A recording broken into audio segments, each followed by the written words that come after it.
नमस्कार साथियों, आप सभी का इंडिया टॉक पर स्वागत है। मैं हूं शशिकांत कुमार। राजनीति के सबसे विश्वसनीय चैनल पर आपका स्वागत है और आज के इस वीडियो के विश्लेषण के जरिए हम एक बड़ा खबर देने जा रहे हैं। इतनी बड़ी खबर है जो बिहार के सियासत को पूरी तरह से प्रभावित कर देगा। ये खबर नहीं है बल्कि बिहार की राजनीति का भविष्य है। बीजेपी और जेडीयू सूत्रों से सामने आई है, उसके बाद सारे समीकरण पलट सकते हैं। तेजस्वी यादव ने एक बात कहा कि नीतीश कुमार विधानसभा भंग करवाना चाहते हैं, लेकिन उससे पूर्व इंटॉक ही एक मार्ट चैनल रहा है जो कि साफ तौर पे कह चुका है कि ये सरकार 3 महीने की है और 3 महीने के बाद ये सरकार गिर जाएगी। नीतीश कुमार को भी इस बात का पता था कि अगर बीजेपी के साथ नीतीश कुमार गठबंधन में रहते हैं, 3 महीने बाद यानी मई 2024 के बाद बीजेपी जेडीयू को छोड़ देगा। तो नीतीश कुमार ने अमित शाह को वो वादा याद करवाया जो वादा नीतीश के आने वक्त शाह ने किया था। वो वादा था बिहार विधानसभा को भंग करने का। अमित शाह ने नीतीश कुमार को ये भरोसा दिलाया था कि विधानसभा भंग करने में उनका साथ देंगे, लेकिन अब अमित शाह कहते हैं कि लोकसभा के 3 महीने के बाद हम बिहार विधानसभा चुनाव करवाने के लिए तैयार है। इंटॉक एक मार्ट चैनल रहा है जो कि साफ तौर पे कह चुका है कि ये सरकार 3 महीने की है और 3 महीने के बाद ये सरकार गिर जाएगी। नीतीश कुमार को भी इस बात का पता था कि अगर बीजेपी के साथ नीतीश कुमार गठबंधन में रहते हैं, 3 महीने बाद यानी मई 2024 के बाद बीजेपी जेडीयू को छोड़ देगा। तो नीतीश कुमार ने अमित शाह को वो वादा याद करवाया जो वादा नीतीश के आने वक्त शाह ने किया था। वो वादा था बिहार विधानसभा को भंग करने का। अमित शाह ने नीतीश कुमार को ये भरोसा दिलाया था कि विधानसभा भंग करने में उनका साथ देंगे, लेकिन अब अमित शाह कहते हैं कि लोकसभा के 3 महीने के बाद हम बिहार विधानसभा चुनाव करवाने के लिए तैयार है। बीजेपी के सूत्रों से बात किया तो वो कहने लगे जब सही समय आएगा तब बिहार विधानसभा चुनाव करवाया जाएगा। लेकिन नीतीश कुमार कहते हैं हम उतने लंबे समय का वेट नहीं करेंगे। नीतीश को ये डर है कि 25 तक अगर इलेक्शन जाता है फिर क्या होगा, फिर तो जेडीयू टूट जाएगा। नीतीश कुमार राजनीतिक के हाशिए पर पहुंच चुके हैं। इससे ज़्यादा नीतीश कुमार के साथ पूरा नहीं हो सकता है जो अब नीतीश कुमार के साथ हो चुका है। 2020 में जब इंटॉक नहीं था और मैंने पहला चुनावी विश्लेषण किया था बिहार इलेक्शन पर 2020 में, उसी दौरान मैंने एक बात कही थी, नीतीश कुमार बीजेपी के चक्रव्यूह में फंस गए। बाद में नीतीश कुमार ने भी माना कि नीतीश कुमार को धोखा दिया गया, नीतीश के साथ कहीं ना कहीं धोखा किया गया। और नीतीश कुमार ये खुलकर कहते हैं कि ललन सिंह ने तो बता दिया था बीजेपी का चिराग मॉडल बीजेपी ने बनाया था। आज की परिस्थिति में देखें तो कुछ वैसा ही होने जा रहा है। आज की परिस्थिति में देखें तो बीजेपी एक नया मॉडल तैयार कर चुका है। नीतीश को ये झांसा दिया गया, नीतीश को ये बातें कही गई कि हम आपके साथ हैं, विधानसभा भंग करवाने का वादा किया गया, लेकिन बीजेपी अब वादा नहीं निभा रही है। नीतीश जीत बढ़ा रहे हैं कि लोकसभा के साथ विधानसभा का चुनाव हो, लेकिन नीतीश के वो जीत बीजेपी चुनने को तैयार नहीं है। नीतीश कुमार की उन बातों को बीजेपी सुनने को तैयार नहीं। एक बड़ी खबर आपको दे देना चाहता हूँ कि तेजस्वी यादव ने ये बातें कहा। तेजस्वी यादव ने भी एक रैली के दौरान ये बातें कहा कि नीतीश कुमार विधानसभा भंग करवाना चाहते हैं।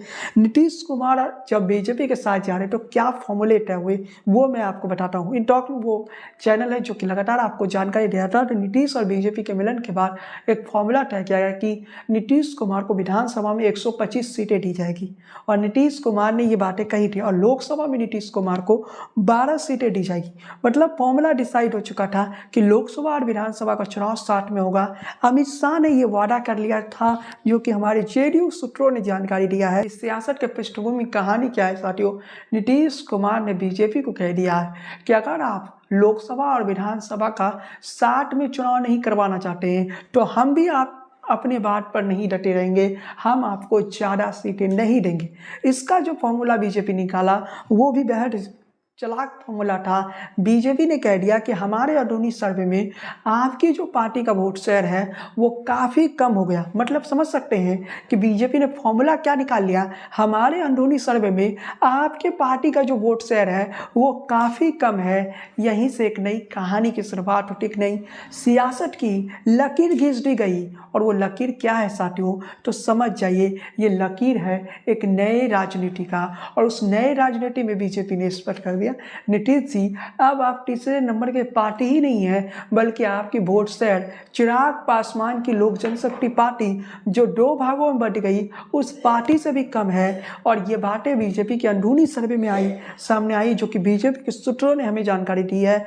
और बीजेपी ने अंदरूनी सर्वे में इस बात का स्पष्ट संदेश मिल गया कि नीतीश कुमार अपनी राजनीति के हाशिए पर है। नाम ना बताने के शर्त पर एक बड़े बीजेपी के नेता ने मुझसे बताया था कि नीतीश कुमार को पार्टी में लाना, दोबारा एनडीए का सहयोगी बनाना एक नुकसान से ज़्यादा कुछ नहीं है। नीतीश कुमार की वजूद आज के टाइम में बिहार के सियासत में नहीं है। इसलिए तो पीके ने भी कह दिया था कि नीतीश कुमार का राजनीति हाशिए पर चला। नीतीश कुमार को 20 से ज़्यादा सीटें विधानसभा के चुनाव में नहीं मिलेगा। लेकिन आज की परिस्थिति में देखें तो अगर नीतीश कुमार लड़ते हैं 2025 में, अगर तय समय पर चुनाव होता है, तो ये बात अपने डायरी के पन्ने में लिख लीजिए, अपने कॉपी के पन्ने में लिख लीजिए, नीतीश कुमार अपनी सियासत के सबसे बुरा दौर देखेंगे। 2020 में तो उन्होंने बस टेरर देखा, लेकिन 2025 में वो अपनी राजनीति को खात्मा देखेंगे। और नीतीश कुमार का इतना बुरा हाल होने वाला है जिसकी आपने कल्पना नहीं किया है। इन टॉक पर जब भी मैं कोई राजनीतिक विश्लेषण करता हूँ तो विशेष नहीं रहता है, तो ये भी जान लीजिए कि नीतीश कुमार अब लोगों के बीच वो चेहरा नहीं रहे जो चेहरा पहले के नीतीश कुमार थे। नीतीश कुमार एक दौर में विकास के कार्यों के लिए जाने जाते थे, लेकिन आज की तारीख में नीतीश कुमार पलटी मारने के लिए जाने जाते हैं। नीतीश कुमार बार बार कहते हैं कि वो अब कहीं नहीं जाने वाला है, लेकिन जनता अभी मानने को तैयार नहीं है। नीतीश कुमार के जो जाति के वोट बैंक है 4 या 5%, उस वोट बैंक को जोड़ दे या महिला वोट बैंक को जोड़ दे, वो वोट बैंक भी अब नीतीश कुमार से घिसक रहा है। जो नीतीश कुमार के जाति के वोट बैंक है वो सम्राट चौधरी की तरफ शिफ्ट हो रहे हैं, ये देखने को मिल रहा है। वो ये देख रहे हैं कि सम्राट चौधरी भविष्य है उनका, और सम्राट चौधरी युवा भी हैं, और तो कहीं ना कहीं वो सम्राट चौधरी की तरफ शिफ्ट हो रहे हैं। लेकिन नीतीश कुमार का साथ आगे क्या होने वाला है, तेजस्वी यादव के जन विश्वास यात्रा निकला है। और इस देश की सियासत में जब भी कोई नेता यात्रा निकालता है तो वो नेता के हाथों में सत्ता होती है। और इस बात में कोई दुर्भाग्य नहीं है, दो राय नहीं है कि अब तेजस्वी यादव के हाथों में पटना का वो गड्डी आने वाला है। राबड़ी देवी मुख्यमंत्री बनी, लेकिन वो लालू प्रसाद यादव के नाम पर मुख्यमंत्री बनी। बिहार का सियासत एक गवाह बनने जा रहा है। वो गवाह ये है कि तेजस्वी अपने नाम पर, अपने पिता के नाम पे नहीं, बल्कि अपने नाम पर बिहार के मुख्यमंत्री बन सकते हैं। और हो सकता है कि तेजस्वी यादव अब चुनाव जब भी हो, 24 में हो या 25 में हो, तेजस्वी यादव के सामने नीतीश कुमार कुछ नहीं है। बता देना चाहता हूँ कि पीके प्रशांत किशोर के वोट शेयर बढ़ सकती है, सीटें कुछ आ सकती है, लेकिन यहाँ पर चिराग पासवान भी एक चैप्टर होंगे। और चिराग पासवान क्या विधानसभा में भी एनडीए के साथ रहते हैं या फिर नहीं, ये बड़ा सवाल है। लोकसभा में तो साथ है, लेकिन एक बात क्लियर है कि बिहार के उगते हुए सूरज है तेजस्वी यादव। और तेजस्वी के बातों में अब जनता को ज़्यादा विश्वास होने लगा है, क्योंकि बिहार की राजनीति के उगते सितारे हैं तेजस्वी यादव। कल तक तेजस्वी यादव के बारे में ये कहा जा रहा था कि वो अपने पिता के दम पर है, लेकिन अब ये कहना पड़ेगा तेजस्वी ने 17 महीने में जो काम किया है वो 17 महीने बिहार की जनता देख रही है। बिहार की जनता लालू यादव की वो कथित जंगल राज को याद नहीं कर रही है, बल्कि तेजस्वी यादव के 17 महीने की वो सरकार को याद कर रही है। जिन 17 महीनों में तेजस्वी ने बिहार की तस्वीर को बदल दिया, जिन 17 महीनों में सरकारी नौकरियों के लिए, बिहार में सरकारी नौकरियों की जब हम बात करते हैं तो कभी पेपर लीक हो जाता है तो कभी कुछ हो जाता है, लेकिन तेजस्वी ने तेज रफ्तार से जो नौकरियों की बारिश की, वो कहीं ना कहीं बिहार के युवाओं में लोकप्रिय हो चुके हैं। और बिहार के युवा जिस बिहार की वो वो फैक्टर साबित हुए जो तेजस्वी यादव को लोकप्रियता हासिल करवा दिए और तेजस्वी तो बिहार के मुख्यमंत्री बनेंगे चाहे परिस्थिति कैसा रह जाए। पिछली बार भी तेजस्वी यादव ज़्यादा वोटों से नहीं आ रहे, मात्र 12,000 वोट थे, कम पड़ गए, नहीं तो तेजस्वी यादव बिहार के मुख्यमंत्री ही होते। और नीतीश कुमार को कोई बहुमत नहीं मिल गया था, 150 सीट नीतीश कुमार को नहीं मिल गया था। नीतीश कुमार का जो नैया है वो तो 2020 में ही डूब गया। भले वो इसके लिए चिराग पासवान को दोषी दे, लेकिन चिराग पासवान का टोटल बिहार में 6 से 7% वोट शेयर था। इतना तो निर्दलीय प्रत्याशी भी काट लेते हैं। तो चिराग पासवान का इफेक्ट रहा या नहीं ये अलग विषय हो सकता है, लेकिन ये बात क्लियर था कि 2020 में तेजस्वी यादव के पक्ष में हवा था। मैंने उस वक्त भी एक अनाउंस किया था और कहा था कि तेजस्वी यादव की सरकार नहीं बनेगी। लेकिन आज की तस्वीर में, आज की इस बिहार की तस्वीर में लोकसभा में जो भी हो, लोकसभा में एनडीए को सफलता मिल जाए, लेकिन विधानसभा में एनडीए को सफलता नहीं मिलेगा, चाहे वो चेहरा खुद प्रधानमंत्री नरेंद्र मोदी का क्यों ना रह जाए। लेकिन ये बात स्पष्ट है कि तेजस्वी अब बिहार की राजनीति में आगे बढ़ेंगे और तेजस्वी की लोकप्रियता बढ़ाने में उनके चाचा नीतीश कुमार का ये योगदान रहा। नीतीश ने वही किया जो तेजस्वी चाहते थे, तेजस्वी नौकरी धड़ाधड़ देते रहे और कहीं ना कहीं एनडीए की सरकारों में बिहार में जो रोजगार की संकट आई वो भी एक बड़ा कारण रहा। बिहार में पलायन की समस्या आई। अब इस बात के लिए आप लालू प्रसाद यादव को दोषी नहीं दे सकते हैं, क्योंकि 2005 के बाद बीजेपी और नीतीश कुमार ही ज़्यादा लंबे समय तक सत्ता में रही। अगर बीजेपी ये कहती है कि जो ये बेरोजगारी है बिहार में वो उसके जिम्मेदार लालू प्रसाद यादव यानी तेजस्वी यादव के पिता हैं, तो ये तो एक तरह से आप मजाक ही कह सकते हैं, जनता के साथ मजाक कह सकते हैं। बाकी बीजेपी के लोगों के लिए ये मौका है, जितने दिन भी सरकार चलाएंगे वो अगर काम पर फोकस करेंगे तो तेजस्वी की लोकप्रियता को रोक सकते हैं। इसलिए मैं नहीं कह रहा हूँ कि तेजस्वी यादव की लोकप्रियता है, तेजस्वी यादव की रैलियों में भीड़ दिख रहा है, तेजस्वी यादव के रैलियों में भीड़ ना भी दिखे, तेजस्वी यादव की रैलियों में भीड़ दिखे या ना दिखे ये फर्क नहीं करता है। बिहार वो राज्य रहा है जहाँ बच्चा जन्म लेता है तो कह दिया जाता है कि सरकारी नौकरियां करिए, सरकारी नौकरियों में जाना है। उस बिहार में आप ये उम्मीद कर रहे हैं कि 5 लाख से ज़्यादा सरकारी नौकरी दे दिया गया और उसके बाद तेजस्वी का कोई लहर ना बना, ये हो नहीं सकता। लोकसभा के चुनाव में भी तेजस्वी यादव को सीटें मिलेंगी, पिछले बार नहीं मिली थी, लेकिन इस बार तेजस्वी कई सीटों पर मजबूती से लड़ेंगे तो जीतेंगे, नहीं लड़ेंगे तो आप वही कह सकते हैं कि तेजस्वी नहीं जीतेंगी। लेकिन यहाँ पर मैं स्पष्ट कर देना चाहता हूँ कि नीतीश कुमार की 17 महीने तक नीतीश कुमार तेजस्वी के साथ रहे और उन 17 महीनों में तेजस्वी के पक्ष में नीतीश ने एक मजबूत लहर तैयार कर दिया और नीतीश कुमार ने तेजस्वी को एक नेता के तौर पर बना दिया है। और तेजस्वी जो कहते हैं, जनता में ये मैसेज जा रहा है कि तेजस्वी जो कहते हैं वो पूरा करते हैं।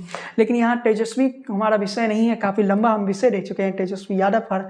लेकिन यहाँ की तस्वीर यही है कि बीजेपी और नीतीश कुमार के बीच सीटों की सेलिंग की जो बातचीत है वो चल रही है।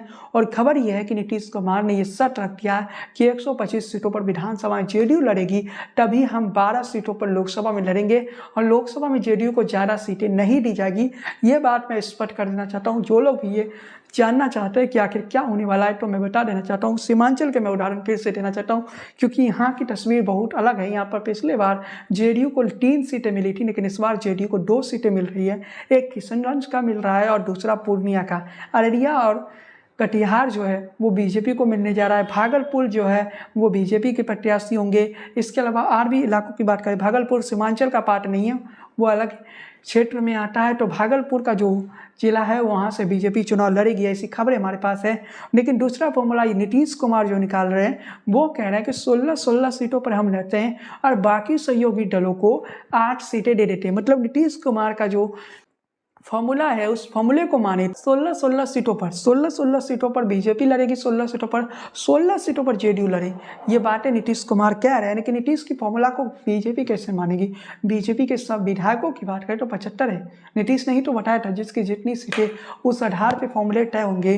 तो बीजेपी इस समय दबाव में नहीं है। बीजेपी कह रही है कि आप तीसरे नंबर के पार्टी हैं और बीजेपी ने जो अंदरूनी सर्वे किया उस सर्वे में स्पष्ट है, जो अंदरूनी सर्वे बीजेपी के लिए कर रहे थे, उन लोगों से जब हमने संपर्क किया तो पता चला कि नीतीश कुमार का हाल बुरा है और नीतीश कुमार को शायद अब उम्मीदें नहीं रखनी चाहिए कि वो सत्ता में वापस आ जाएंगे।